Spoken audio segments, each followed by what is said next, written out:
Dodd, for those of you that don't know me, and I am Jordan's best man. Woo! Yeah! Yeah!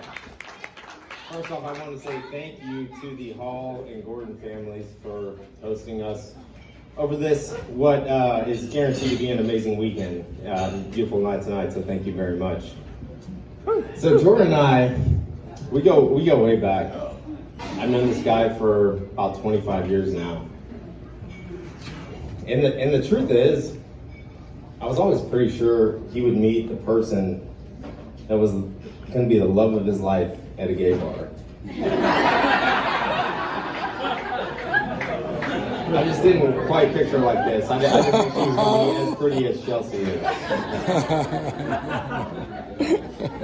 is. So my first memory of Jordan is around the age of 10. I didn't know him personally, but we played spring climb basketball against each other. We were two of the tallest kids in the league. We're both probably about the same height today as we were then. So naturally, we ended up guarding each other every year when our teams would play. After a few years of these showdowns, I had a friend come up to me one time and say, "Hey, Tim, do you know Jordan Hall?" I was like, "Oh yeah, I know Jordan. He seems like a pretty cool guy. We play basketball against each other." And my friend said, "Oh, well, I was talking to him the other day, and he freaking hates you, man."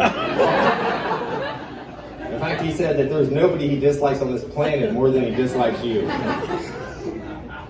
I was like, okay, more than anybody on the planet, I've never exchanged words with this guy. Why does he hate me so much? What's his deal? He was like, I don't know, man. He just said, he thinks you're a skinny little punk and you have stupid hair. I'm like, okay. So from that point on, I didn't really like Jordan very much either. Which leads me to what's possibly the best moment of my life, at least my preteen life, for sure. It was the next time I saw him on the basketball court. It was 1994, I believe the year was, and I think it was the Hornets. I was the Hornets, you were the Cavs. It was a very tight, scrappy game. Went down to the wire, actually. I think Randy might have been the coach, too, of that team. So. Went down to the wire. My team was down by 1 with about 10 seconds left, and but we had the ball. We were in a timeout, and my dad happened to be the coach. And I'll never forget what he said during that timeout. It was great. He said, "Give the ball to Tim. Let him go to work on his man. Jordan Hall cannot hold him." And then he looks over at me and he said, "Tim, remember," he said, "you're a skinny punk. You got stupid hair."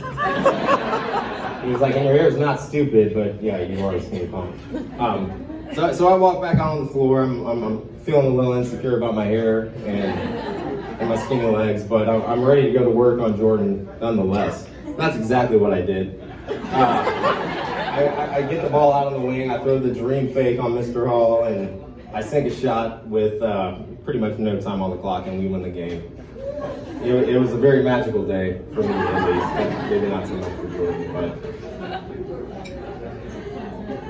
needless to say, this only amplified the rivalry between us heading into middle school. We went to different schools, and so we got to face each other on the basketball court a few more times, and the trash talking continued. I even dated this girl from Jordan's middle school over the phone. For about a month. I literally had never even seen this girl in person before. I just knew it was Jordan's ex-girlfriend, so I thought it might piss him off.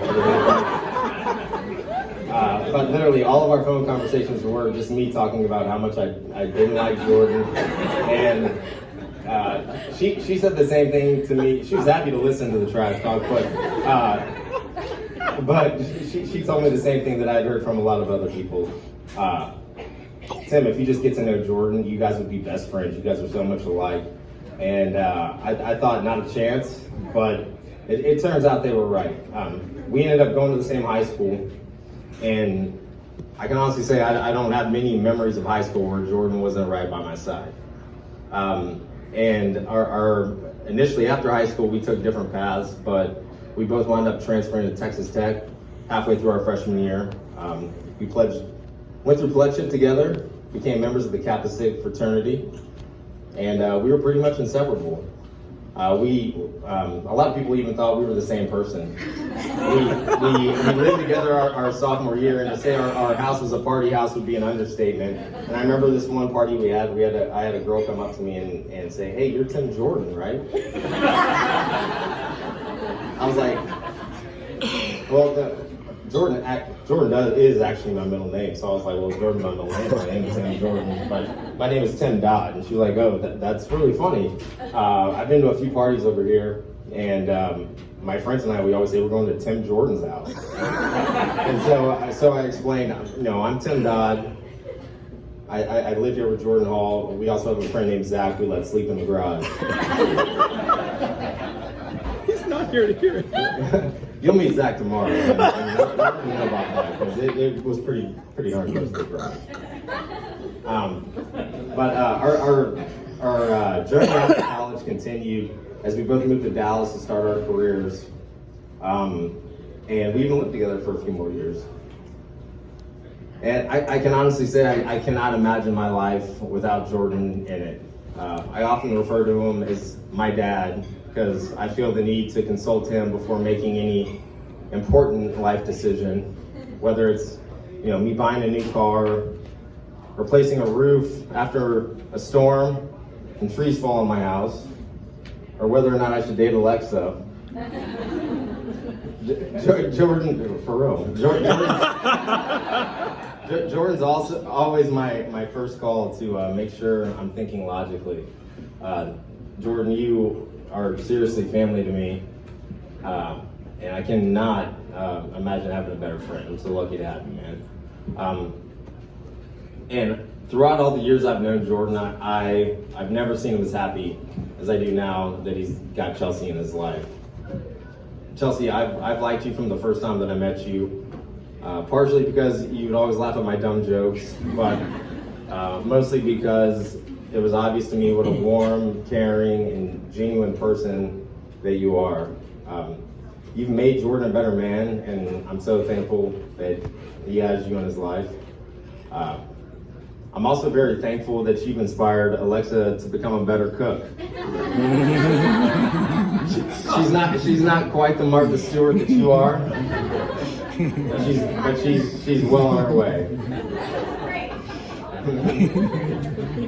Seriously, you two have been great and have made us feel so loved in preparation for our wedding. We really cannot thank you enough for that. And the fact that we are kind of starting this next journey of our lives together at the same time and potentially be having kids around the same age is beyond exciting to us. The thought that little Timmy Jr. one day just might hit a game-winning shot of little Jordan Jr. It's too much, man. It is unbelievable to me. So seriously, I mean, we love you guys. You are like family, and we're so happy for you. Congratulations.